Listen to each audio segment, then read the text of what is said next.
আপনারা সবাই কেমন আছেন? আলহামদুলিল্লাহ। আল্লাহ পাক আমাদেরকে মাগরিবের সালাত জামাতে পড়ার তৌফিক দিয়েছেন, আলহামদুলিল্লাহ। মাগরিব থেকে এশার বরকতময় সময় আল্লাহ পাক দিনের কিছু কথা জানার এবং শোনার উদ্দেশ্যে একত্রিত করেছেন আল্লাহ পাকের সবচেয়ে পছন্দের জায়গা মসজিদে, আলহামদুলিল্লাহ। আমরা জুমার রাতে প্রবেশ করেছি এবং জুমার রাতে বা জুমার দিনে অনেক আমল আছে।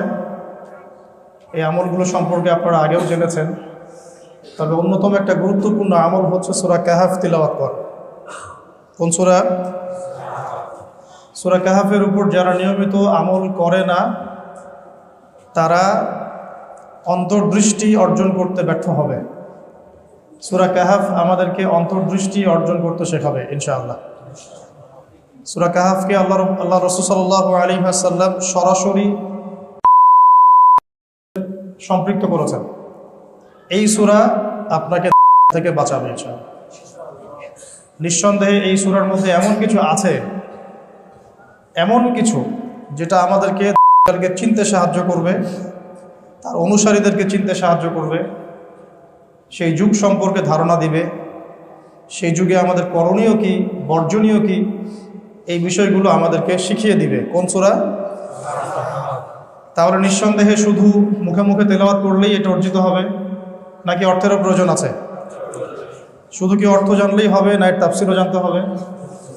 আমরা নিয়াত করি ইনশাআল্লাহ সূরা কাহাফ আজকের রাত এবং কালকের দিন, এই রাত দিনের মধ্যে পুরা সূরাটাকে আমরা পড়ব ইনশাআল্লাহ এবং অর্থগুলা একটু ঘেটে দেখব কি লেখা আছে, আল্লাহ পাক এখানে কি বলতে চাচ্ছেন, কেন এই সূরাটা আমার থেকে বাঁচাবে, কেন এটা আমাকে বুঝতে হলে ওই সূরার গভীরে ঢুকতে হবে।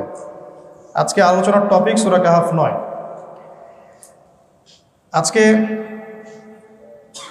আলোচনার টপিক এখন একটাই, আলোচনার টপিক এখন পুরো বৈশ্বিক প্রেক্ষাপটে একটাই, সেটা হলো আমাদের ভূমি আমরা ফেরত চাই।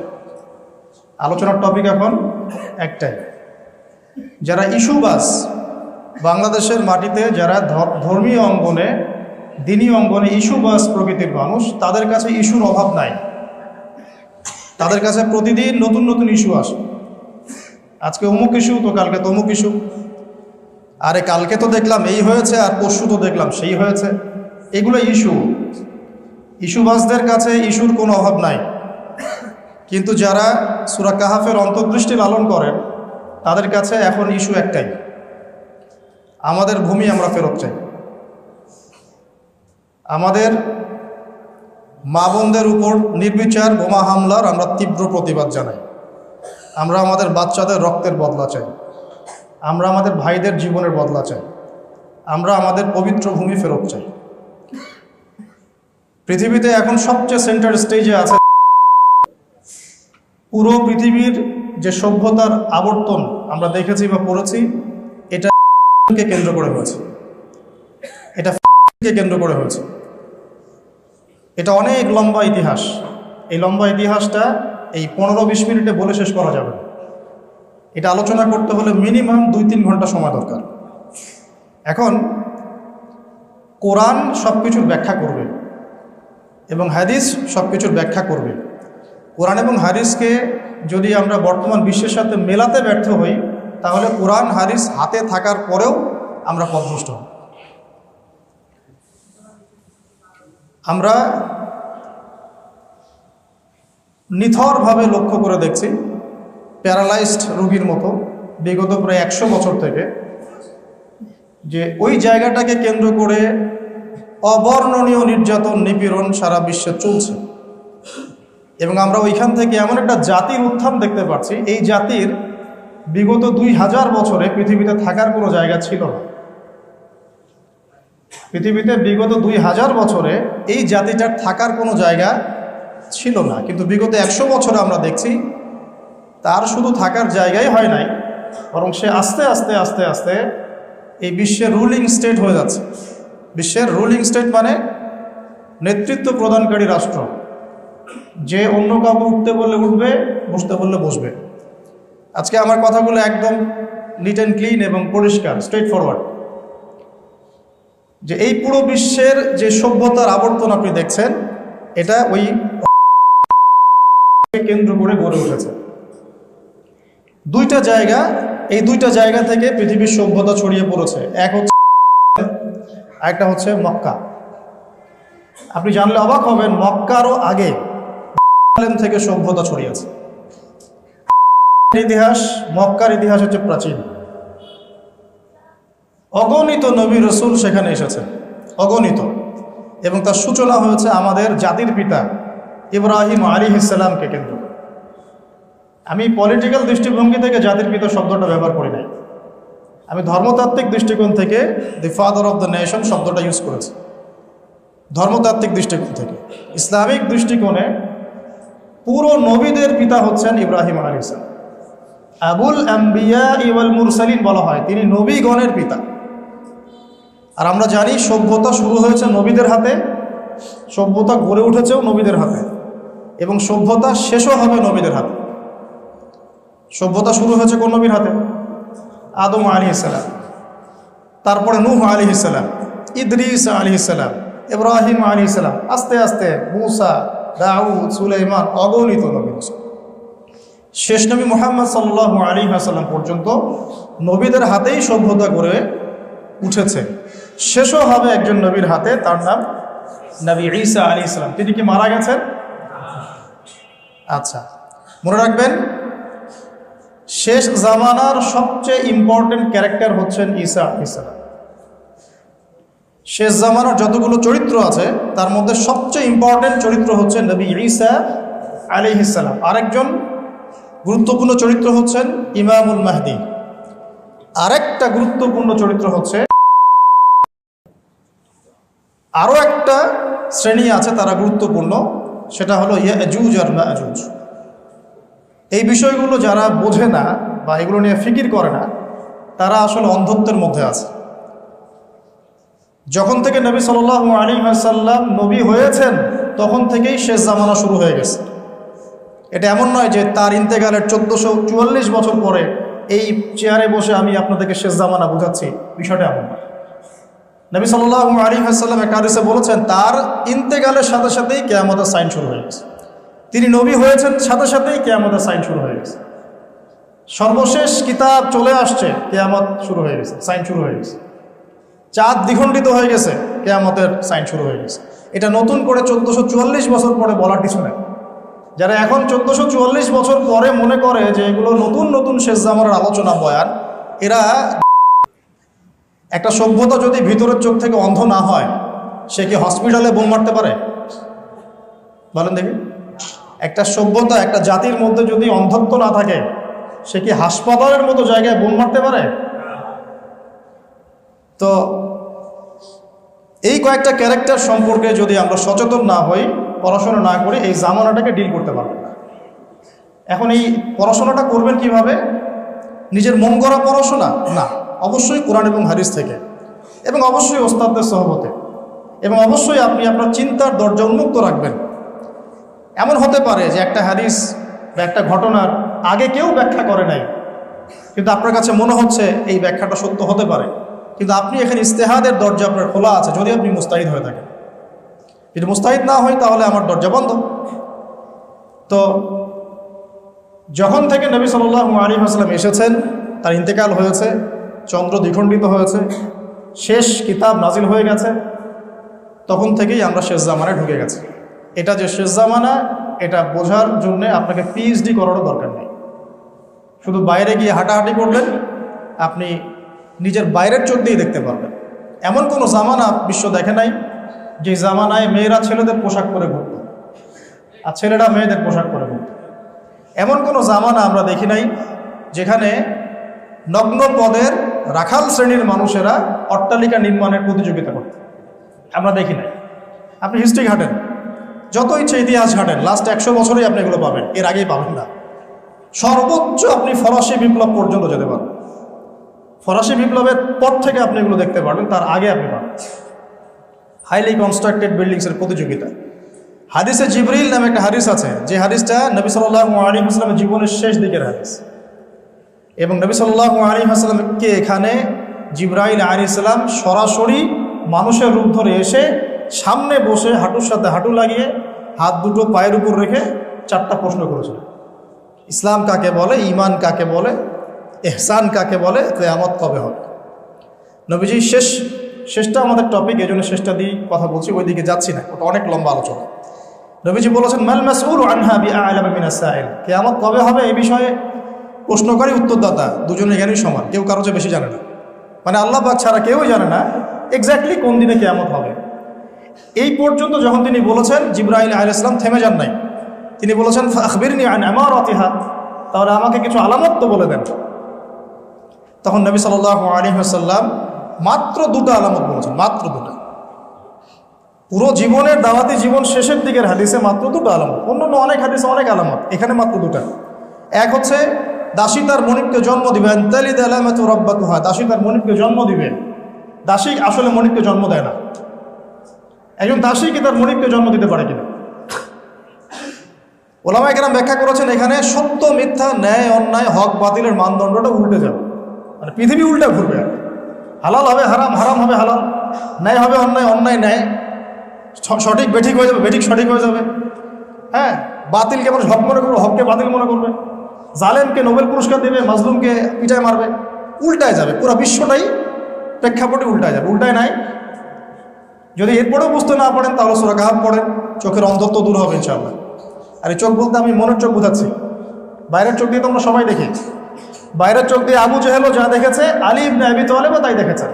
তাহলে আলী ইবনে আবি তালেব কেন লা ইলাহা ইল্লাল্লাহ পরে মুসলমান হলেন, আবু জেহেল কেন হলো? আবু জেহেলের কোন চোখটা অন্ধ ছিল? আবু জেহেলকে বলা হতো আবুল হাকাম, জ্ঞানের পিতা।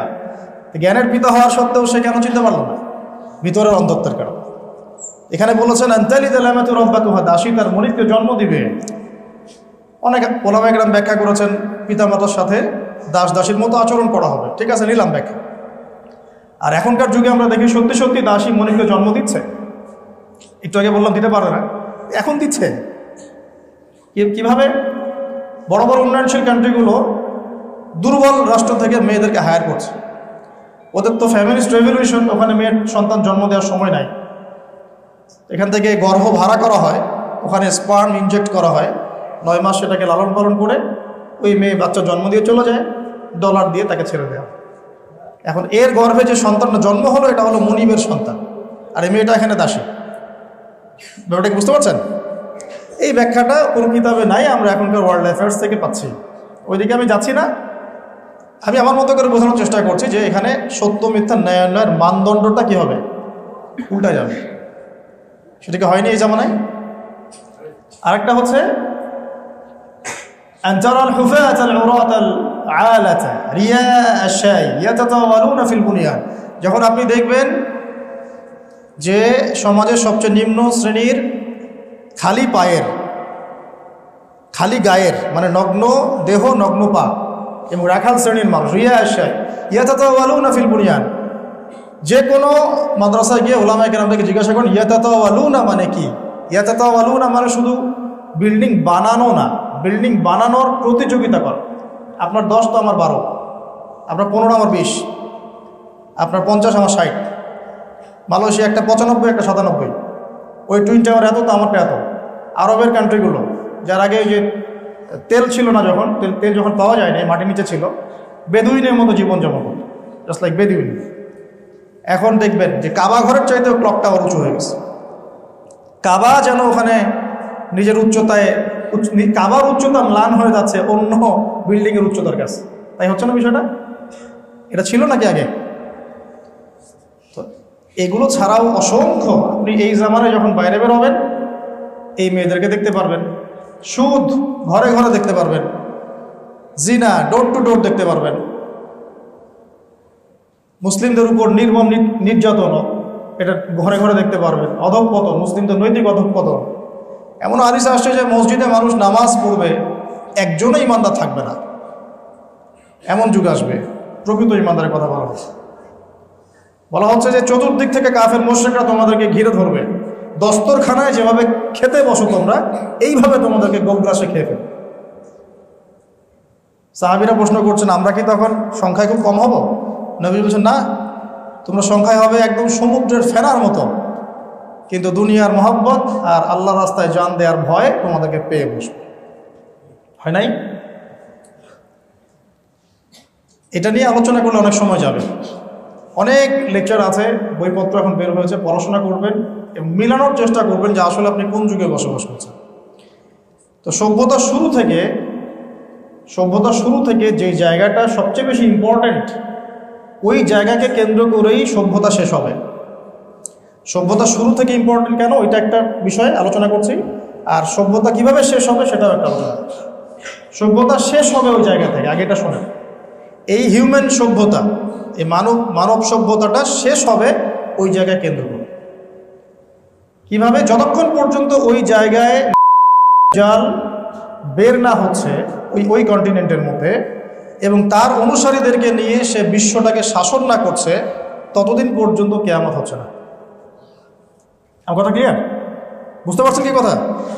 যতদিন পর্যন্ত মাসিহুদ দাজ্জাল মানুষের রূপে বের হয়ে ওই জায়গাকে কেন্দ্র করে, হোলি ল্যান্ডের কথা বলছি আমি, কিন্তু শুধু গাজা নিয়ে কথা বলছি না। হোলি ল্যান্ড মানে হচ্ছে পুরো নীল নদ থেকে শুরু করে ফোরাত নদী পর্যন্ত। নীল নদ থেকে শুরু করে ফোরাত মানে Euphrates, river Nile, from river Nile to river Euphrates, এই পুরো জায়গাটার কথা বলছি। এটা হলো হোলি ল্যান্ড, পবিত্র ভূমি। কি নাম? পবিত্র ভূমি, হোলি ল্যান্ড। এই জায়গা থেকে যতক্ষণ না এবং তার ফলোয়ার্সরা ওয়ার্ল্ডকে রুল করছেন, ততক্ষণ পর্যন্ত কিয়ামত আপনি দেখতে পাবেন। এবং সে কাকে নিয়ে শাসন করবে এটাও হাদিসে চলে আসছে, জিউসদেরকে নিয়ে। জিউস মানে কারা? কে কে তাকে অনুসরণ করবে? অনেকগুলো হাদিস ঘাটলে পাওয়া যায়। 1, 2, এমন এক শ্রেণীর মহিলা যাদেরকে ঘরে রাখা যাবে না, বোঝা যায় কিছু? আচ্ছা। আর এমন এক শ্রেণীর মানুষ যারা হবে মুনাফিক, এরা বেসিক্যালি করবে। এবং সে 40 দিন বিশ্ব শাসন করবে। নবীজি বলছেন তার প্রথম দিনটা হচ্ছে 1 বছরের সময়, দ্বিতীয় দিনটা হচ্ছে 1 মাসের সময়, তৃতীয় দিনটা হচ্ছে 1 সপ্তাহের সময়, বাকি দিনগুলো তোমাদের দিনের মতোই। ভাবতে হবে না কিভাবে একদিন 1 বছরের সমান হতে পারে? যদি সত্যি সত্যি বাহ্যিকভাবে 1 বছরের সমান হয়, তার মানে কি? তার মানে পৃথিবীর গতি কি কমে যাবে না থেমে যাবে? কিছু একটা তো হবে তাহলে। আর যদি রূপক কোন অর্থ থাকে, তাহলে সেই ব্যাখ্যাই বাকি, সেটাও তো ভাবতে হবে। আমরা তো ভাবনা চিন্তা বাদ দিয়ে দিছি সেই 400-500 বছর আগ থেকে। আল্লামা ইকবাল বলেছেন, এই মুসলিম জাতি ক্রিটিক্যাল থিঙ্কিংস মানে কি বলবো এটাকে, গবেষণামূলক চিন্তাধারা, গবেষণামূলক চিন্তা চেতনা, এই পুরো জাতি সামষ্টিকভাবে 400 বছর আগেই ছেড়ে দিয়েছে। আমাদের ভাবনার সময় নাই তো এখন। ভাবনার সময় নাই কেন? কারণ আমাদের মাথায় কিছু পেরেশানি আছে, খাবারের, চাকরির, ব্যবসার ইত্যাদি। আর যতটুকু সময় বাকি ছিল ওইটা তো মোবাইল ফোন খেয়ে নিচ্ছেন, বাকিটা তো ফোন খেয়ে ফেলতেছে। তো দাঁড়ায় যে একটু চিন্তা করবে যে আসলে কি হচ্ছে, কেন হচ্ছে, কোথায় ছিলাম, কোথায় আছি, কোথায় যাচ্ছি, চিন্তার সময় নেই। আর ঢাকার মতো সিটিতে আমরা যারা থাকি, সেখানে তো দেখা যায় ফ্লাইওভার উঠলেই যে মানুষের দৌড়ঝাঁপ দৌড়ঝাঁপ দৌড়ঝাঁপ, চিন্তার সময় নাই, সুযোগ নাই। শুনে আপনি চিন্তা করবেন, আপনাকে তো বিশ্বকাপ দিয়ে ধরে দেওয়া হয়েছে। আপনি দেখবেন কে কত সেঞ্চুরি হাঁকাইল, ওইদিকে যে সেঞ্চুরির পর সেঞ্চুরি বাচ্চাদেরকে মেরে ফেলা হচ্ছে, এটার তো খবর নাই আপনার। কে সেঞ্চুরি হাঁকাইল এটার খবর আছে। আর মিডিয়াগুলো তো মাশাআল্লাহ তাদেরই, এগুলো তো ঢালাওভাবে প্রচার করা হচ্ছে। মানুষ দেখতে না চাইলেও দেখানো হচ্ছে, দেখবি না মানে দেখতে হবে, ভাবটা এরকম। আর এই আড়ালে যে কত মুসলিম ওখানে মারা যাচ্ছে ঠিক নাই। আর আমরা তো ইস্যু পাগল জাতি, আবেগী এবং ইস্যু পাগল। আর কিছু ইস্যু বাজ আছে আমাদের সমাজে, এরা তো ইচ্ছা করে ইস্যু রাইজ করায়। আপনাকে একটা ইস্যু ধরাই দিবে যাতে মূল বিষয়টা থেকে আপনি সরে যান, নর্মাল হয়। এখন একটা সংখ্যা আজকে কত, আজকে 6000 মারা গেছে, কালকে কত হয়েছিল, কালকে 5500, আগামীকাল দেখবেন আজকে 6300 আমাদের ভাইদেরকে মেরে ফেলছে, বাচ্চাগুলোকে মেরে ফেলছে, এই পর্যন্ত। এবার অনেকে বলতে পারেন যে এখানে বলেই বাকি হবে, আমি তো জানি বলে কিছু হবে না, বা ওই পরিসরে আমি কিছু করতে পারবো না, কিন্তু সচেতনতা তো তৈরি করতে হবে আমাদের। আমরা তো জানি না কিয়ামত কবে হবে, তাই বলে কি আমরা আমাদের জীবনে প্রিপারেশন নিব না? তাকে মারবে ঈসা আলাইহিস সালাম, তার আগ পর্যন্ত মুসলমানরা তার সাথে লড়াইয়ে পেরে উঠবে না, তাই বলে কি তারা লড়াই করা ছেড়ে দিবে? এরা হচ্ছে নেগেটিভ মাইন্ডসেটের মানুষ, এটা হচ্ছে মনস্তাত্ত্বিকভাবে পরাজিত, বুদ্ধিবৃত্তিক পরাজয় বলি আমরা এটাকে, বুদ্ধিবৃত্তিক পরাজয়। আগেই সারেন্ডার করে ফেলেছে, আমার তো কিছু করার নাই। আর মাশাআল্লাহ পৃথিবীর বুদ্ধিজীবীদের একটা বড় অংশ আমাদের দেশেই জন্ম নিয়েছে মাশাআল্লাহ, সেকুলার অঙ্গনও এবং ধর্মীয় অঙ্গন, বুদ্ধিজীবীর অভাব নাই মাশাআল্লাহ। অ্যানালাইসিস কি, ইরান সৌদি এইটা ওইটা কি হবে না হবে, কেন হচ্ছে না, কে রণধরি পাঠাচ্ছে, সুবহানাল্লাহ। কিন্তু মূল জায়গাটা থেকে সরে গেছেন আপনি। মূল জায়গাটা হচ্ছে ওই জায়গাটা হোলি ল্যান্ড, এবং এই হোলি ল্যান্ডটা ছিল আগে জিউসদের, মানে জিউস বলতে বোঝাচ্ছে এখানে বানু ইসরাইলের। বানু ইসরাইলের এখনকার জিউস কিন্তু এক না, আমি আপনাকে বোঝানোর জন্য বোঝালাম। বানু ইসরাইল ওই সময়কার মুসলিম সম্প্রদায়ের নাম ছিল, আর জিউস নাম পরে হয়েছে যখন তারা ঈসা আলাইহিস সালামকে অস্বীকার করেছে এবং আমাদের নবীকে অস্বীকার করেছে। ওই জায়গায় তারা শাসন করতো একসময়, অনেক বছর আগের কথা, তারা ওই জায়গাটা শাসন করত। আল্লাহ পাক তাদেরকে শর্ত দিয়েছিলেন, তোমরা যদি ভালো থাকো এই জায়গা তোমাদের, যদি ভালো না হও ফাসাদ সৃষ্টি করো এখান থেকে তোমাদেরকে শাস্তি দিয়ে বের করে দেবে। এবং ওরা বারংবার আল্লাহ পাকের আদেশটাকে লঙ্ঘন করেছে, এমনভাবে লঙ্ঘন করেছে যে নবীদেরকে পর্যন্ত জবাই করে হত্যা করেছে। বুঝতে পারছেন? নবীদেরকে পর্যন্ত মসজিদের মধ্যেই জবাই করে হত্যা করে ফেলছে, এরকম জাতি। তো সে একটা বাচ্চা, মুসলিম বাচ্চাকে মারতে কি তার কলিজা কাঁপবে? কাঁপবে না, স্বাভাবিক। সে নবীদেরকে হত্যা করা জাতি। তো আল্লাহ পাকের আযাব যখন চলে আসলো, কয়েক দফা এদেরকে আল্লাহ পাক এমন শাস্তি দিলেন অন্য বড় জালেমের হাতে, তারা আর পৃথিবীতে থাকার কোনো জায়গা পেল না। হিস্ট্রিটা আমি একটু পরে বলবো ছোট করে। থাকার কোনো জায়গা পেল না। 2000 বছর পরে এই মাত্র 1914 থেকে 18 সালের মধ্যে, এই যে 1914 থেকে 18 সালের মধ্যে প্রথম বিশ্বযুদ্ধ চলাকালীন এই ব্রিটেন বা ইংল্যান্ডের সহযোগিতায়, তখন ব্রিটেন ছিল এই ওয়ার্ল্ডের রুলিং স্টেট, সারা বিশ্বকে শাসন করতো সে। আমাদের এখানেও 200 বছর শাসন করেছিল, জানেন তো এগুলো ইতিহাস। তো সে তার হাত ধরে এই অল্প অল্প করে এই হোলি ল্যান্ডে ঢোকা শুরু করল 2000 বছর পরে। কি ভিশন নিয়ে ঢুকলো? বেড়াইতে আসছে আপনার কাছে মনে হয়? ওই হোলি ল্যান্ডে বেড়াইতে আসে ট্যুরিস্ট, আমরা যেমন কক্সবাজার যাই দেখতে, ওই রকম? জি না, ওরা আসছে এই পুরো জায়গাটাকে ক্যাপচার করার জন্য, এটা ওদের ভিশন ছিল। প্রথমে সহযোগিতা নিয়েছে ব্রিটেনের, ব্রিটেন তাকে মায়ের মতো বড় করেছে, লালন পালন, খাওয়ায় দাওয়ায়, ভরণ পোষণ দিয়ে, সব দিয়ে। বলে না ধাত্রীর কাজ করে, ধাত্রী যেমন সন্তান জন্ম দেয়, ব্রিটেন তেমন। ওরা এমনি এমনি আসে নাই, ওরা এসেছে এই জায়গাটা আবার পুনরুদ্ধার করতে। এই উদ্দেশ্যে তারা আগাচ্ছে, এবং এই উদ্দেশ্যে তারা আগাতে আগাতে আগাতে আগাতে হবে। আর এগুলা বলার পরে যদি কোনো শায়েখ আপনাকে বলে যে এই কথা শোনার দরকার নাই, তার আকীদা ভালো না, তাহলে বুঝে নিয়েন তার মধ্যে নেফাক আছে, অথবা তার অন্তর্দৃষ্টির ঘাটতি আছে, অথবা সে ওয়ার্ল্ড অ্যাফেয়ার সম্পর্কে কিছুই জানে। নিজে অন্ধ হওয়া ভালো, কিন্তু অন্ধর অনুসরণ করা ভালো না। নিজে অন্ধত্বের মধ্যে থাকলে আল্লাহ চাইলে একদিন অন্ধত্ব খুলে দিতে পারেন, কিন্তু অন্য কোনো অন্ধের পিছনে ছুটতে থাকলে আপনি কোনোদিনও চোখে দেখতে পারবেন না। তাই একটু রিল্যাক্স হয়ে দাঁড়িয়ে আগে চিন্তা করা শিখুন যে আসলে কথাগুলো মিলছে কি না বা হচ্ছে কি না। তাহলে আমি কি শিখে আসলাম এতদিন ধরে? আমাকে তো চিন্তা করতেই নিষেধ করে দেওয়া হচ্ছে।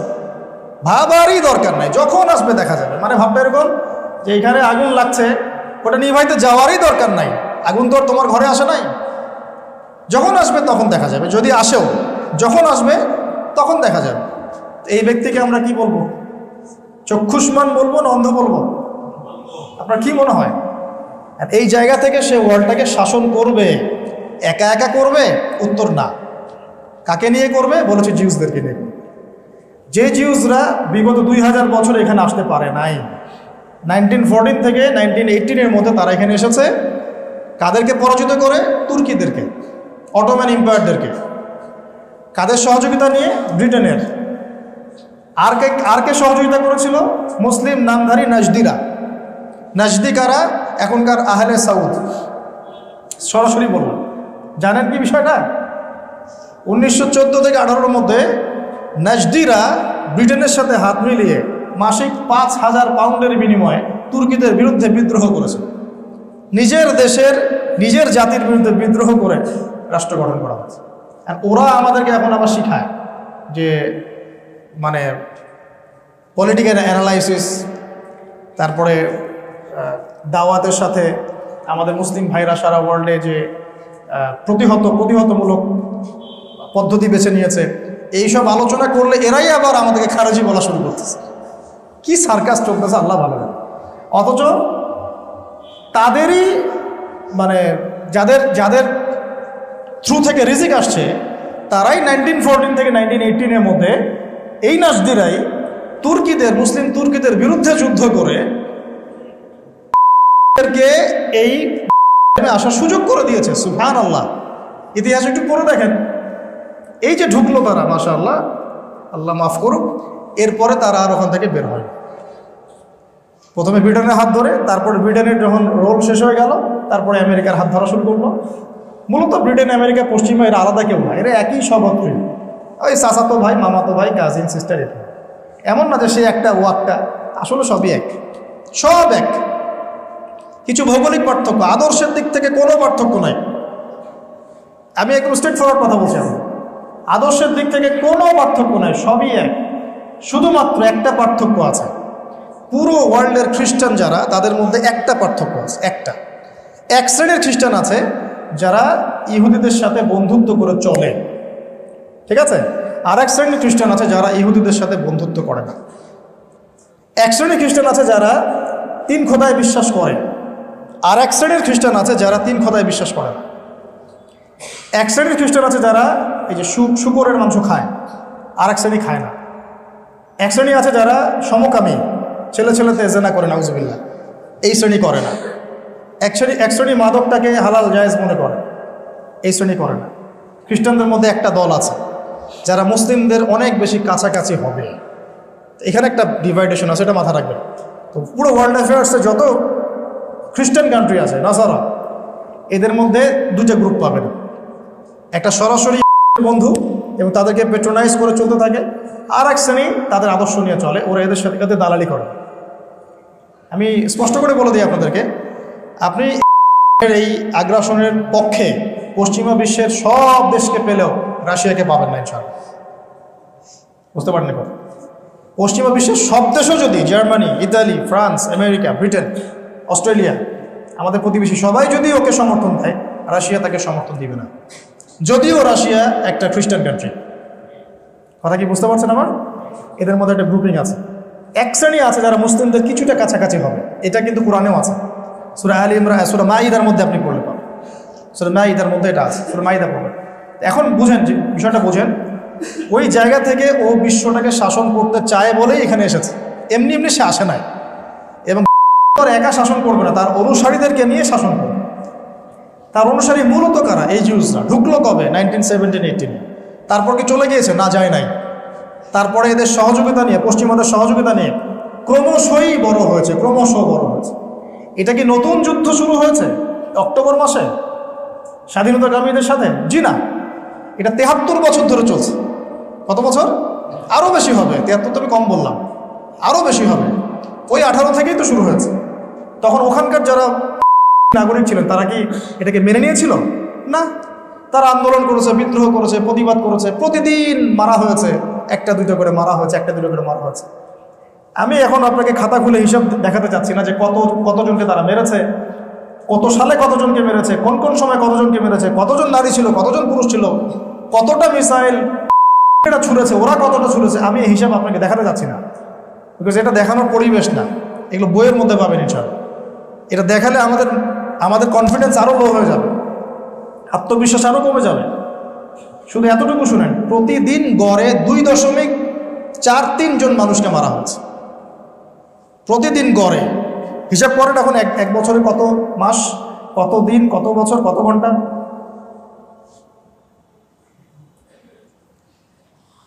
বাড়িঘর উচ্ছেদ তো আছেই, বাড়িঘর উচ্ছেদ, কৃষিক্ষেত দখল করা, জলপাই গাছ কেটে ফেলা, মেয়েদেরকে উঠিয়ে নিয়ে যাওয়া। আমি তো ছোট্ট মেয়েটাকে নিয়ে যে আপনাদের এখানে আসছি, আপনার আমার মেয়েকে যদি কেউ উঠিয়ে নিয়ে যায় আপনি কি করবেন? তখন আপনি কতটা সিরিয়াস হবেন? আপনার আমার ছোট্ট একটা বাচ্চা, আপনার তো ঘরে ছোট বাচ্চা আছে, আমার ঘরে ছোট বাচ্চা আছে। একটা বাচ্চা আমার আছে, এখন বয়স 2 মাসও হয় নাই। একটা বাচ্চা আছে আমার, বয়স 1.5 বছর হয় নাই। এখন এইটুকুটুকু বাচ্চাকে যখন দেখবেন যে আপনি বোমা মেরে মাথার খুলি উড়িয়ে দিচ্ছে, আপনি তখন কি করবেন? আপনি কি তখন শান্তি চুক্তির কথা বলবেন, না আপনার যা আছে তাই নিয়ে ঝাঁপিয়ে পড়বেন? এখন তারা সেই কাজটাই করছে। এখন এই কাজটা করার পরে যদি কিছু মানুষ এদেরকে সন্ত্রাসী বলে, এরা যে পাক্কা মুনাফিক এই বিষয়ে কোনো সন্দেহ নাই। সে যেই হোক না কেন, যত বড় ডিগ্রিধারী শায়েখ হোক না কেন, সে শায়েখ হোক আর ইকোনমিক নেতা হোক আর রাজনৈতিক নেতা হোক, হুএভার হি ইজ, সে যদি এই মাজলুম মানুষদেরকে বলে এরা টেরোরিস্ট, সন্ত্রাসী, এর চেয়ে বড় মুনাফিক এই পৃথিবীতে কেউ নাই। আরে ভাই, কিছু করতে পারি না পারি, মৌন সম্মতি তো আপনাকে দিতে হবে। আমি কিছু করতে পারবো না, আমি জানি, এবং আমি এখানে আপনাকে লেকচার দিয়ে হয়তো আপনিও কিছু করতে পারবেন না, কিন্তু আপনি তো বিশ্বাসটাকে শক্ত জায়গায় রাখবেন। একটা জাতির উপরে বিগত 100 বছর থেকে আপনি প্রতিদিন তাদের বাড়িঘর উচ্ছেদ, মা বোনদেরকে ধর্ষণ, ভাইদেরকে হত্যা, শিশুদেরকে বোম মেরে হত্যা করতেই আছেন। এখন এই অত্যাচারগুলো সহ্য করতে না পেরে ওরা যদি হাতে অস্ত্র ধরে নেয় তখন আপনি তাকে সন্ত্রাসী বলবেন? সেই হিসেবে তো আমরাও সন্ত্রাসী ছিলাম 71 সালে। আমরা কি সন্ত্রাসী ছিলাম?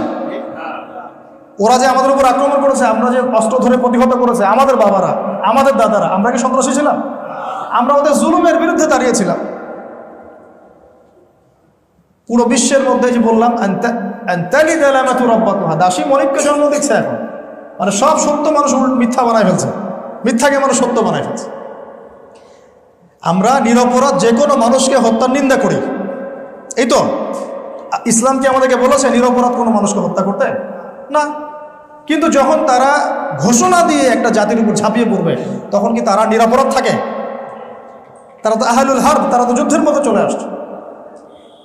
সবচেয়ে বড় ভুল হচ্ছে এখন এই ইস্যুটা দেখে মানুষকে এইভাবে দৃষ্টি নিবদ্ধ করা হচ্ছে যে এটা এখন শুরু হলো, আক্রমণ করেছে তাই শুরু হলো। আসলে হিস্ট্রিটা এটা মিথ্যা হিস্ট্রি। এর কত সালে ফর্ম হয়েছে বলেন দেখি? ইন্তেফাদার পরে, ইন্তেফাদার আগে যতবার তারা হামলা চালিয়েছিল তখন ছিলই না। তাহলে তখন আপনি কেন কথা বললেন না? সুবহানাল্লাহ। আমি বললাম যে আমাদের উম্মার মধ্যে এমন কিছু বন্ধু আছে না, এরা থাকলে দুশ্মনের দরকার নাই। এই উম্মতের মধ্যে এমন কিছু বন্ধু হয়েছে আমাদের, যারা থাকলে আমাদের দুশ্মনের দরকার নাই। দাড়ি, টুপি, পাগড়ি, জুব্বা নিয়ে অবলীলায় অনলাইনে এইসব বলে বেড়াচ্ছে। আর মানুষ তো এখন মাশাআল্লাহ বুঝে ফেলতেছে যে আসলে কারা কি। তখন আবার বলতেছে যারা তাদের এগেইনস্টে কথা বলছে এরা সবার আকীদা খারাপ, সবার আকীদা খারাপ, শুধু তার আকীদাই সহি। মানে বিষয়টা হচ্ছে আপনি একভাবে পড়াশোনা করেছেন, ওর বাইরে যে যাই বলুক আপনার কাছে বিশুদ্ধ মনে হচ্ছে না। কে বলেছে আপনারটা সবচেয়ে চূড়ান্ত সহি? আসেন বসেন ওলামায়ে কেরামের সাথে, আমি প্ল্যাটফর্ম করে দিচ্ছি, আসেন বসেন দেখি। সবাইকে নিয়ে চলেন মার্কাজুল দাওয়ায় যাই, বসতে দেই আলেমদের সাথে, দেখি তারপরে কাদের আকীদা সহি, কাদের মানহাজ সহি। একটা জিনিসকে সহি ধরে নিচ্ছেন কোন মাধ্যমে? আপনি আপনার শায়েখের তাকলিদের মাধ্যমে? আমার হুজুর বলেছে বাস এটাই সহি। তাহলে একটা নির্দিষ্ট প্ল্যাটফর্মে আসেন, আমরা বসি, এক একটা ইস্যু নিয়ে বাহাস হোক, লাইভ দেই, আমরা সারা দর্শকরা দেখুক, প্রত্যেকটা ইস্যু নিয়ে একটা একটা করে পর্ব হোক। তারপরে মানুষ বুঝে নেবে যে কোনটা সহি, কোনটা সহিফ, কোনটা ভুল, কোনটা সঠিক, কোনটা সহি মানহাজ, কোনটা মুনাফিকি মানহাজ। মানুষ বুঝে নেবে ইনশাআল্লাহ। সমস্যা কি? কসম আল্লাহর, আমার কাছে এই ক্ষমতাটা থাকলে আমি করতাম। মিডিয়া দিয়ে সবাইকে সুন্দর মতো বসিয়ে আম জনগণের মাধ্যমে লাইভ করে দিতাম, দেখুক মানুষ আসলে কোনটা সঠিক কোনটা বেঠিক। আর আপনি বসাতে পারবেন না, আসবে একটা লেকচার দিয়ে গরম গরম চলে গেল, আপনি তো ধরতে পারলেন না। বলছে তোমাদের জামাই লাগে, একজন বলছে। সুবহানাল্লাহ। যে নাকি তাকে সাপোর্ট করতেছে তার আকীদা ঠিক নাই, সে নাকি মুনাফিক। যে আমাদের মুজাহিদ ভাইদেরকে সাপোর্ট করতে, মনস্তাত্ত্বিক সাপোর্ট, তারা জালেমের বিরুদ্ধে যুদ্ধ করে 20 বছর যুদ্ধ করে আমেরিকাকে পিটিয়ে বের করছে এখান থেকে, ওরা ভালো না। যে ওদের সাপোর্ট করে ওরা নাকি মুনাফিক। তো একটা মানুষ কতটা অজ্ঞ হলে, কতটা অন্ধ হলে, কতটা নেফাকি থাকলে পাবলিকলি এসব কথা বলতে পারে, চিন্তার বিষয় না একটা। আর আমরা এদিকে মাশাআল্লাহ মাথায় তুলে একদম সহি সহি, কি একটা অবস্থা সুবহানাল্লাহ। আপনি যেটাকে সহি মনে করছেন এটাই ভুল, আর সঠিক সহির ধার কাছে আপনি এখন যাইতে পারেন নাই। তো যেতে হলে আপনার চোখের অন্ধত্ব দূর করতে হবে, মনটাকে একটা জায়গায় লিবারেল করতে হবে, কোনো দিকে বায়াসড হয়ে যাওয়া যাবে না, স্থিরভাবে চিন্তা করতে হবে যে আসলেই কোনটা ঠিক কোনটা ভুল। দেখবেন ইনশাআল্লাহ আল্লাহ আপনাকে রাস্তা দেখাবে। আগে যদি আপনি বায়াসড হয়ে যান তাহলে তো সমস্যা। যে বলছিলাম, এই ভাইরা যদি এখন এইভাবে অন্যায়ের এগেনস্টে প্রতিবাদ করে, আমরা তাকে ভালো মন্দ বলা শুরু করেছি। উদ্দেশ্য কি ওদের?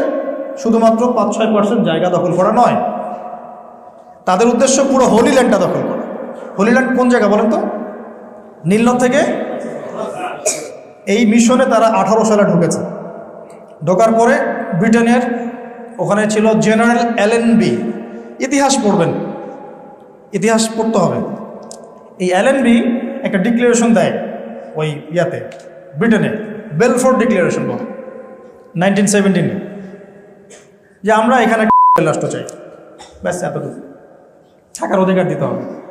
এত মহব্বত, এত পীড়িত, তাহলে ওদের দেশে নিয়ে গেল না কেন? ওরা যদি এত মহব্বত থাকে, প্রেম থাকে, তাহলে ওদের দেশে জায়গা দিল না কেন? ইউনাইটেড নেশনস তো অনেক বড় প্ল্যাটফর্ম, তার অন্য কোনো দেশে কেন দিল না? জার্মানিতে হাতে মাইর খাচ্ছে, তাহলে ওইখানে একটা জায়গা কেন করে দিল না? আমেরিকা তার এত ঘনিষ্ঠ বন্ধু, তাহলে আমেরিকা কেন জায়গা করে দিল? ওখানে কেন? এবার দেখেন 18 সাল থেকে 23 সাল, 100 বছরের মতো তো কাছাকাছি।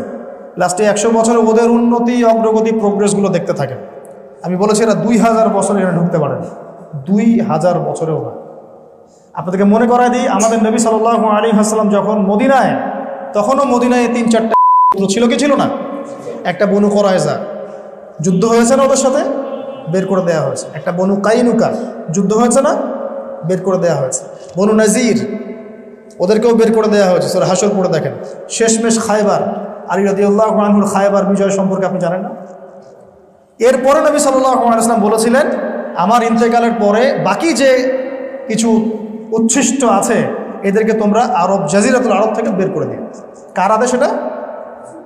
আমাদের নবী সাল্লাল্লাহু আলাইহি ওয়াসাল্লামের কোনো আদেশ বাস্তবায়ন করা ওয়াজিব। আমাদের ওস্তাদদেরকে জিজ্ঞাসা করেন, নবী করিম সাল্লাল্লাহু আলাইহি ওয়াসাল্লামকে আপনাকে টুপি পরতে বলেছেন, এভাবে শব্দে বলেছেন তোমরা টুপি পরো। আল্লাহ নবী যখন বলেন করো, তখন ওটা হয় ওয়াজিব। করো না, না করাটা হয় ওয়াজিব।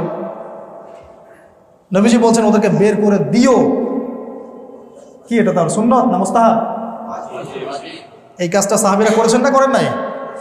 আবু বকর সিদ্দিক, ওমর রাদিয়াল্লাহু আনহু একটা একটা করে ধরে ধরে থেকে, কারণ জানেন এখানে থাকলেই সমস্যা করবে। এদের ইতিহাস, এই সমস্যার ইতিহাস, এটা আপনারা দেখে নিন, আমার প্রিভিয়াস কিছু লেকচারে আছে। এখন তারা এটা ভুলে নাই। এরপর তারা যখন উদ্বাস্তুর মতো হয়ে গেল, এরপর থেকে ওমর রাদিয়াল্লাহু আনহু যখন জয় করলেন, তখন কি কোনো রক্তপাত হয়েছিল? না, ওরা জিজিয়া দিয়ে থেকেছে, একজন মানুষকে হত্যা করা হয়নি। তারপরে ওই সময় থেকে নিয়ে এই আপনার প্রথম ক্রুসাইড, আমরা যেমন প্রথম ক্রুসাইড 1099 সালে হয়েছে, এর আগ পর্যন্ত তারা ওই জায়গা দখল করতে পারে নাই। তার প্রথম ক্রুসাইডের পরে অল্প কিছু সময় তারা সেখানে ছিল, পরে আবার 1187 সালের দিকে সালাহউদ্দিন আইয়ুবী রাহিমাহুল্লাহ তিনি ওইটা আবার বিজয় করে ওদেরকে ওখান থেকে বের করেন। তারপরে এই যে আবার 1914, 1918, বাই দা ওয়ে, এখানে আবার আইয়ুবী রাহিমাহুল্লাহর আকীদা নিয়েও প্রশ্ন উঠছে। যে মানুষেরা দাওয়াতের সাথে জিহাদের মধ্য দিয়ে বিজয় করে আমাদের শত্রুদেরকে দমন করে সেখান থেকে বের করে দিল, ওদের আকীদা মানহাজ ঠিক নাই, আর তুমি মানুষের রিয়াল খেয়ে বেড়ো, তোমার আকীদা মানহাজ ঠিক আছে। ব্যাপারটা এরকম নাকি? বুঝাতে চাচ্ছ আমাদের? আমার কথায় কষ্ট নিয়ে না, কিছু কথা আমাকে সরাসরি বলতে হচ্ছে এখন, বিকজ অনেক সময় ভদ্র ভাষা আপনারা বোঝেন না। যে মানুষেরা আল্লাহর দুশমনদের সাথে যুদ্ধ করে ওদেরকে ওখান থেকে বের করে দিল, ওই জায়গা দখল করলো, ওই মানুষের আকীদা ঠিক ছিল না, তার আকীদা বুঝতেন না, তাদের ইসলামে অনেক ভুল ছিল। আমার ইসলামটা বিশুদ্ধ, আমি না ওই চেতনা লালনও করি না, ওইদিকে মানুষকে আহ্বানও করি না, ওগুলো আলোচনাও করি না। মানুষকে শেখাই 2টা কালিমা। মানুষকে এখন একটা কালিমা দিয়ে কাজ হচ্ছে না, 2টা কালিমা লাগে। আপনি লা ইলাহা ইল্লাল্লাহ কালিমা পড়ে মুসলমান হচ্ছেন না, আশহাদু আল্লা ইলাহা ইল্লাল্লাহু ওয়া আন্না মুহাম্মাদান আবদুহু ওয়া রাসূলুহু, এই কালিমা এখন বাংলার মাটিতে যথেষ্ট না, নতুন একটা কালিমা পড়তে হবে আপনার। সেটা হচ্ছে আমি সাক্ষ্য দিচ্ছি আল্লাহ ছাড়া কোনো মাবুদ নাই, আমি সাক্ষ্য দিচ্ছি মুহাম্মদ সাল্লাল্লাহু আলাইহি ওয়াসাল্লাম আল্লাহর বান্দা এবং রাসূল। তারা এখানে বসে থাকে নাই, লাস্টে 100 বছরে প্রথমে ওদের হাত ধরে তারপর আমেরিকা, আস্তে আস্তে জায়গা বাড়ি, আস্তে আস্তে 6%, 12%, 20%, এই উপত্যকা ওই উপত্যকা, এই ইন্তিফাদা হতে হতে হতে হতে প্রায় 97 বছর হয়ে যাচ্ছে, 95-97 বছর। তারা এখন প্রায় 76% জায়গার মালিক। বাকি এতটুকু জায়গা বাকি। এইদিকে অবরুদ্ধ গাজা তো দেখেছেন, অবরুদ্ধ এতটাই অবরুদ্ধ যে মিশর যদি বলে আমি বর্ডার খুলবো না, ব্যাস ওরা আর কিছু করতে পারবে। আর মাশাআল্লাহ এই মুনাফিকরা সেটাও করেছে, তারা বলছে আমরা ত্রাণ পর্যন্ত দিতে দিব। আর দুই একটা ত্রাণে কি এসে যায়? আমাদের উচিত আসলে তাদের কাছে এগুলো পাঠানো, কিন্তু আমরা তো পাঠাতে পারছি না, তাই না? যাদের সামর্থ্য আছে তারা যদি এখানে কিছু ত্রাণ পাঠায়ও, ওদের এটাতে কি যায় আসে? 2-1 বেলা খেতে পারবে এতটুকু তো। ওরা কি বলছে জানেন? ওদের ভয়েসটা এমন যে আমরা তোমাদের ত্রাণ চাই না, আমরা তোমাদের খেজুর চাই না, আমরা তোমাদের সহানুভূতি চাই না, আমরা তোমাদের চোখের পানি চাই না, আমরা তোমাদের কাছ থেকে অস্ত্র চাই, অস্ত্র যা দিয়ে আমরা এদের সাথে যুদ্ধ করতাম। তারা এই কথা বলছে, আমার চোখের পানির ওর কোনো প্রয়োজন নাই, আমার খেজুরেরও তার দরকার নেই। আল্লাহ পাক এই 90 বছর যদি ওদেরকে বাঁচিয়ে রাখতে পারেন, আল্লাহ রিজিকের ব্যবস্থা করবে। ওদের ভাষ্যটা এখন এরকম। তো এই পাশে তো বন্ধ মিশর, ওইদিকে ওয়েস্টার্ন ব্যাংক, এদিকে আছে জর্ডান। জর্ডানের বাচ্চা মানে আমেরিকার কুকুর, সোজা সাপটা বলল, পারপাটস অফ ইউএসএ। ও বলছে না, আমি বর্ডার খুলবো না। দূরে আমরা লক্ষ লক্ষ মাইল দূরে এখানে ব্যথা ফিল করতেছি না, পাশে আশপাশের মানুষের খবর নেই। বলছে ওটা অভ্যন্তরীণ সমস্যা, তোমরা সামাল দাও। এটা কি মুসলিম উম্মার অভ্যন্তরীণ সমস্যা? ওই জায়গা কি শুধু তাদের, না পুরো মুসলিম উম্মার? আপনি আমাকে বলেন, আমাদের কেবলা কয়টা ছিল? আগে ওখানে নামাজ পড়েছি না 16 মাস, ওটা আমাদের পবিত্র জায়গা না? ওখানে 1 রাকাত নামাজ পড়লে 700 রাকাতের নেকি হয়। ওখানে যে ব্যক্তি 2 রাকাত নামাজ পড়েছে তার গুনাহ মাফ। ওইখানে আল্লাহ রাসূল সাল্লাল্লাহু আলাইহি ওয়াসাল্লাম মক্কা থেকে ওখানে গিয়ে সমস্ত নবীদেরকে নিয়ে ইমামতি করেছেন, তার বোরাক বাঁধা ছিল। ওখান থেকে আল্লাহ পাক নিয়েছেন তাকে আরশে আজিমের কাছাকাছি।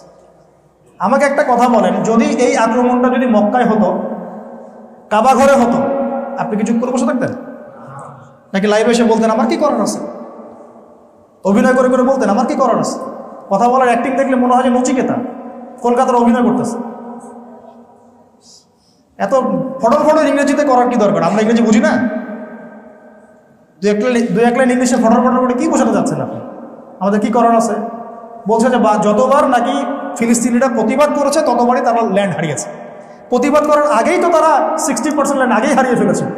এই খবর তো আপনি জানেনই না, বেওয়াকুফ কথাটা। প্রতিবাদ করার আগে তো যখন তারা চুপচাপ ছিল, শান্তিপ্রিয়, তখনই তো ল্যান্ড হারিয়ে ফেলছে।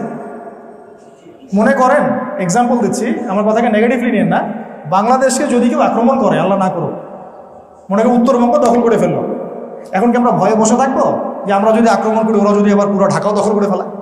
আপনি কি এভাবে চিন্তা করবেন? কখনোই না। আমাদের দেশের সেনাবাহিনীর একজন সদস্য বাকি থাকা পর্যন্ত ফাইট করতে থাকবে। করবে কি না? নিঃসন্দেহে করবে। 71 সালে করা হয় না? যদি না করা হতো তাহলে কি এই জায়গাটা দখল করে ফেলতো না? এটাই তো একটা নীতি, যারা বুক ফুলিয়ে বাঁচতে চায় এভাবেই বাঁচে। তো বলছে কি করার আছে? ওরা যত আগাবে ততই ল্যান্ড হারাবে। হারানোর বাকি আছে কি? এখন হারানোর কি বাকি আছে? অ্যাটলিস্ট আমাদের শহীদদের সংখ্যা তো বাড়ছে। হ্যাঁ, এখানে শান্তি চুক্তির কি আলোচনা হতে পারে? একটা শান্তি চুক্তি আলোচনা হতে পারে, সেটা হচ্ছে পুরো জমি ফেরত দিতে হবে, দিয়ে যেখান থেকে আসছো ওখানে চলে যাও, তাহলে শান্তি। ঠিক আছে, যেখান থেকে আসছো তোমরা, যাদের হাত ধরে আসছো ওদের দেশে চলে যাও, আমাদের জমি আমাদেরকে ফেরত দাও, তাহলে শান্তি। আর জানি তারা এটা কখনো মানবে? এই যে বললাম শেষমেশ কি ফলাফলটা এখানে যাবে। ওরা তো এসেছেই পুরোটা দখল করতে, ওরা কখনো এটা করবে না। প্রয়োজনে পুরো শক্তি নিয়ে তারা আক্রমণ করে একটা শিশুকেও বাকি রাখবে না, মেরে ফেলবে, একটা শিশুকেও না। কারণ ওরা জানে এরা বড় হলে আবার আমাদের এগেনস্টে অস্ত্র ধরবে। অবশ্যই তো ধরবে। যখন আপনাকে যদি আপনার সামনে যদি আপনার বাবাকে টেনে হেঁচড়ে নিয়ে যাওয়া হয়, আপনি ভিতরে একটা ক্ষোভ লালন করবেন না? যে আমার বাবাকে এভাবে নিয়ে গেছে আমার সামনে থেকে, আমি যেদিন বড় হবো তোকে দেখে নিব, এটা করবেন কি না আপনি? এটা অ্যাভেলেবেল হয়ে গেছে ওদের কাছে, তো ওরা কেন এগ্রেসিভ হবে না? অনেক পয়েন্ট আছে, একটা লেকচারে তো সব পয়েন্ট আলোচনা করতে পারবো না আমি। তো এখানে আমরা মাজলুমদের পক্ষ নিব, জালেমদের না। কিছু করতে পারি না পারি, অ্যাটলিস্ট মাজলুমদের জন্য মন থেকে দোয়া করব, তাদের পক্ষ নিব, প্রত্যেক নামাজে ওদের জন্য দোয়া করব, এটা ব্যথাটাকে ফিল করব, মানুষকে সচেতনতা সৃষ্টি করব, হক কথাটা স্পষ্ট করব। যদি পসিবল হয়, আমরা যদি ত্রাণ কালেক্ট করতে পারি, আমরা ত্রাণ পাঠাবো। সুবহান কিছু। আর মানুষের কত মানুষ যে আছে ভাই বাংলাদেশে, মাথাও খারাপ হয়ে যায় মাঝে মাঝে, বলছে ভাই এইসব কথা বলে কি দরকার, আপনি যান না কেন জিহাদে? মানে ভাবটা এমন যে এটা সৌদি থেকে রিয়াল আসার মধ্যেই সহজ, ওয়েস্টার্ন ব্যাংকে আসলাম, আমি নিয়ে কালেক্ট করে নিয়ে চলে আসলাম। এই সুযোগ যদি থাকতো, এই সুযোগ যদি ওপেন থাকতো সারা ওয়ার্ল্ডে, বাংলাদেশ থেকে কেন পুরো বিশ্বের বিভিন্ন জায়গা থেকে লাখ লাখ যুবক যেত। যেত কি না? যেত কি যেত না? যেত। তো কিছু মেয়েলি ঝগড়া আছে, এগুলো ওদের শায়েখ শিখায় দেয়, এটা বলবা, যদি এটা বলে তাহলে এটা বলবো, তুই যাস না কেন? ঠিক আছে। আরে ভাই একজন ভাই যাইতে পারে না, সে তো তার কথা বলতেছে। রে ভাই একজন ভাই যাইতে পারে না, যাওয়ার তামান্না আছে, যাইতে পারে না, কথা তো বলতেছে অ্যাটলিস্ট। তুই তো একটা কথা বলস না, আর যে কথা বলে তারে তুই খারাজি বলস। ভাই ঢাকায় ভাষায় কথা বলতেছি, এগুলো আমরা আলোচনা করি তো আমাদের মধ্যে আর কি। যাই হোক, এখন শেষ করে দিই, 10 মিনিট সময় দেন আমাকে। ওরা এই জায়গাটা 76% আর রাখবে না, ওরা আরও চাইবে, প্রতিনিয়ত এটাকে আরও বাড়াতে চাইবে। এটা ফিউচার আপনাকে বলছি, ইনশাআল্লাহ দেখবেন প্রতিনিয়ত বাড়াতে চাইবে, ওদের মিত্রদেরকে সাথে নিবে। কিছু বলতে গেলে দেখবেন কনফ্লিক্ট লেগে যাচ্ছে। আমার ধারণা, আল্লাহ ভালো জানেন, আমি চাই না এটা হোক, আল্লাহ ভালো জানেন, যে প্রথম বিশ্বযুদ্ধ এবং দ্বিতীয় বিশ্বযুদ্ধের মতো আরও বড় কিছু এরা পরিকল্পনা করতে পারে ভবিষ্যতে। প্রথম বিশ্বযুদ্ধ যে বিশাল একটা যুদ্ধ হয়েছে, এর মধ্য দিয়ে ব্রিটেন শাসন ক্ষমতায়, রুলিং স্টেট। দ্বিতীয় বিশ্বযুদ্ধ বিশাল একটা যুদ্ধ সৃষ্টি করা হয়েছে, তারপরে আসলো আমেরিকা। আমার ধারণা এরা নতুন করে এমন কোনো যুদ্ধ লঞ্চ করতে পারে, এবং লঞ্চ করার সময় এইভাবেই কোনো ইস্যু সৃষ্টি করবে, যেটা করছে ক্রমশ। ইউক্রেন রাশিয়ার মতো হতে পারে, সিরিয়া ইস্যু হতে পারে, কোনো একটা ইস্যু নিয়ে দেখবেন। আমি দোয়া করে আল্লাহ যেন না হয়, তা আমার কাছে মনে হয় এমন কোনো একটা ইনসিডেন্ট হতে পারে, এতে পরিকল্পনায় আছে। উদ্দেশ্যটা হচ্ছে ওদের পৃথিবীর বুকে রুলিং স্টেট হিসেবে নিয়ে আসে। আর এটা যদি হয় তাহলে এই হাদিসের বাস্তবায়ন হবে, ওদেরকে নিয়ে ওয়ার্ল্ডটাকে শাসন করবে। ঠিক আছে, ওরা শাসন আগে কি করেছিল? উত্তর হ্যাঁ, আগে করেছিল। কখন? দাউদ আলাইহিস সালামের সময়। আরেকবার কখন করেছে? সুলাইমান আলাইহিস সালামের সময়। তখন তারা ভালো ছিল, তখন তারা ভালো মুসলিম ছিল, এবং আল্লাহ পাক তাদেরকে ওই জায়গার দায়িত্ব দিয়েছিলেন। কিন্তু আল্লাহ কোরআনে বলেছেন সূরা বনী ইসরাঈলে, লা তুফসিদুন্না ফিল আরদি মাররাতাইন, তোমরা দুইবার এই জমিনে ফাসাদ সৃষ্টি করো। একবার যখন তারা ফাসাদ সৃষ্টি করলো, সুদ খায়, নবীদেরকে হত্যা করে, আল্লাহর আদেশ মানে না, আল্লাহ পাক নেবুজাদনেজার নামে একজন শাসককে ওদের উপর চাপিয়ে দিয়েছিল। সে ব্যাবিলন থেকে এসে ওদেরকে একদম, ওরা যা করতেছে এখন এই কাজগুলো নেবুজাদনেজার তাদের উপর করেছিল, করে সবাইকে ওখান থেকে বের করে আকসা ম্যাসাকার করে ধ্বংস করে দিয়েছে। তারপর ওদেরকে দড়ি দিয়ে বেঁধে ব্যাবিলনে নিয়ে আসছে দাস হিসেবে। এরপরে আবার আল্লাহ পাক তাদেরকে ওই জায়গা দিয়েছিলেন। তারপরে আবার রোমান একজন সেনাপতি টাইটাস, সে আবার তাদেরকে আক্রমণ করে এখান থেকে বের করছে দুইবার। এটা হয়ে গেছে। তারপরে তারা দুইজন ব্যক্তির প্রতীক্ষায় বসেছিল। একটু ভালো করে বোঝেন এই শেষ জায়গাটা। তারা দুইজন ব্যক্তির প্রতীক্ষায় ছিল, এক হচ্ছে তাদের মাসিহ, আর দুই হচ্ছে শেষ নবী। আল্লাহ পাক তাদের মাসিহকে পাঠালেন, যার নাম ঈসা আলাইহিস সালাম। তারা নিজেদের মাসিহকেই চিনতে পারলো না, বরং তাকে জারদ সন্তান বলে গালি দিল এবং তাকে হত্যার চেষ্টাও করলো। আল্লাহ পাক তাকে উঠিয়ে নিলেন। তারা বলে, ইন্না কাতালনাল মাসিহ ইবনে মারইয়াম রাসূলুল্লাহ। দেখেন নাই সূরা নিসার মধ্যে আছে, আমরা মাসিহকে হত্যা করেছি।